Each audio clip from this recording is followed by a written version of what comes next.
Right? Today's story is The Stranger. Feel free to listen to this more than once and also to mute it if you want to read the text. I'm going to make sure that I have the words that you can easily see them.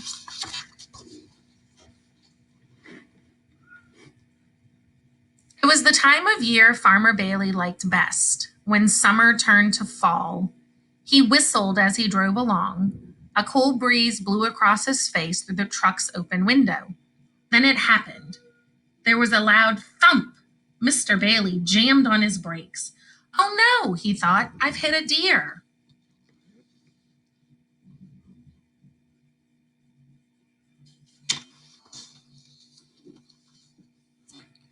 But it wasn't a deer the farmer found lying in the road. It was a man. Mr. Bailey knelt down beside the still figure, fearing the worst. Then, suddenly, the man opened his eyes. He looked up with terror and jumped to his feet. He tried to run off, lost his balance, and fell down. He got up again, but this time the farmer took his arm and helped him to the truck.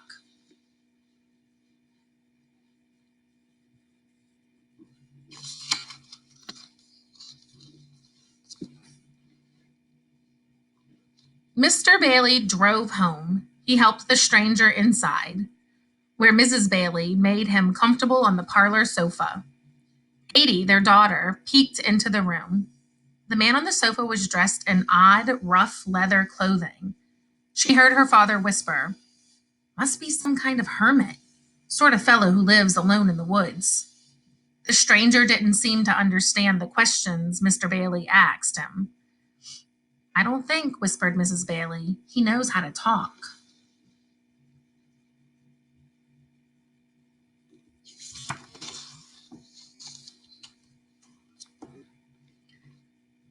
Mr. Bailey called the doctor, who came and listened to the stranger's heart, felt his bones, looked in his eyes, and took his temperature.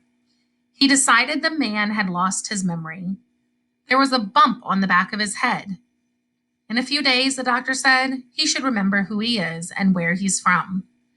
Mrs. Bailey stopped the doctor as he left the house. He'd forgotten his thermometer. "Oh, you can throw that out," he answered. "It's broken. The mercury is stuck at the bottom."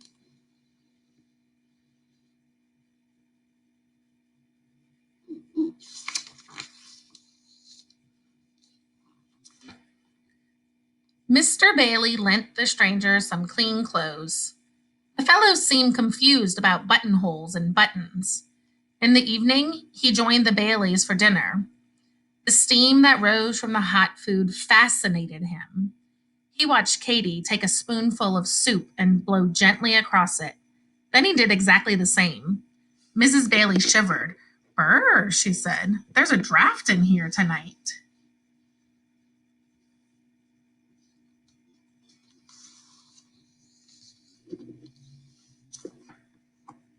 The next morning, Katie watched the stranger from her bedroom window. He walked across the yard toward two rabbits. Instead of running into the woods, the rabbits took a hop in his direction. He picked one of them up and stroked its ears, then set it down. The rabbits hopped away, then stopped and looked back, as if they expected the stranger to follow.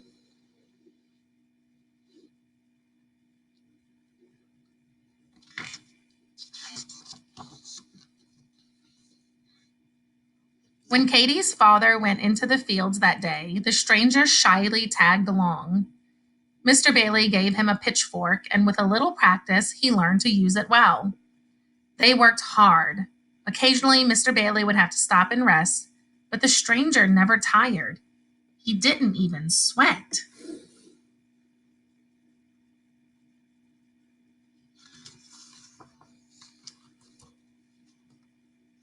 That evening, Katie sat with the stranger, watching the sun set.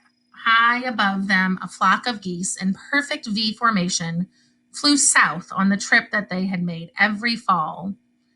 The stranger could not take his eyes off the birds. He stared at them like a man who'd been hypnotized.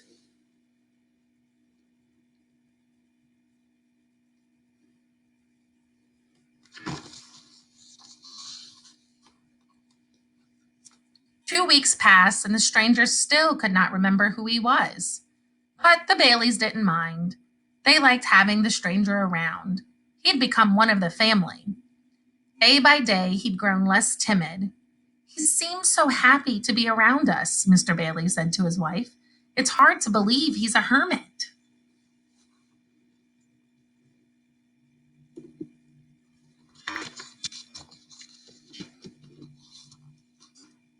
Another week passed. Farmer Bailey could not help noticing how peculiar the weather had been.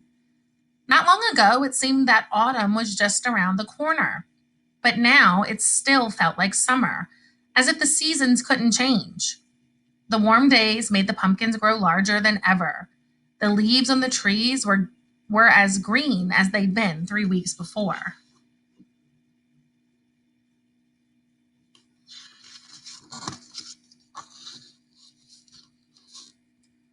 One day, the stranger climbed the highest hill on the Bailey farm.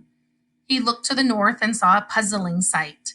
The trees in the distance were bright red and orange, but the trees to the south, like those round the Baileys, were nothing but shades of green. They seemed so drab and ugly to the stranger. It would be much better, he thought, if all trees could be red and orange.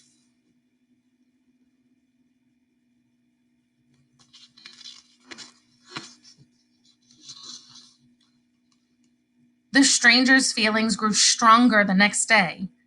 He couldn't look at a tree's green leaves without sensing that something was terribly wrong. The more he thought about it, the more upset he became, until finally he could think of nothing else. He ran to a tree and pulled off a leaf. He held it in a trembling hand and, without thinking, blew on it with all his might.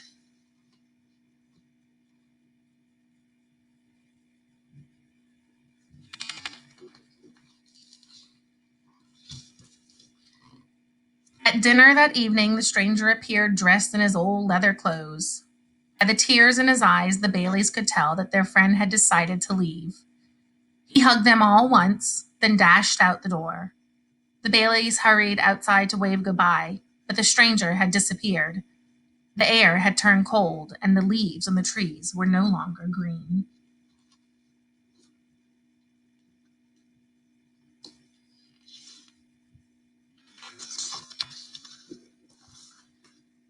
Every autumn since the stranger's visit, the same thing happens at the Bailey farm. The trees that surround it stay green for a week after the trees to the north have turned. Then overnight, they change their color to the brightest of any tree around. And etched in frost on the farmhouse windows are words that say simply, "See you next fall."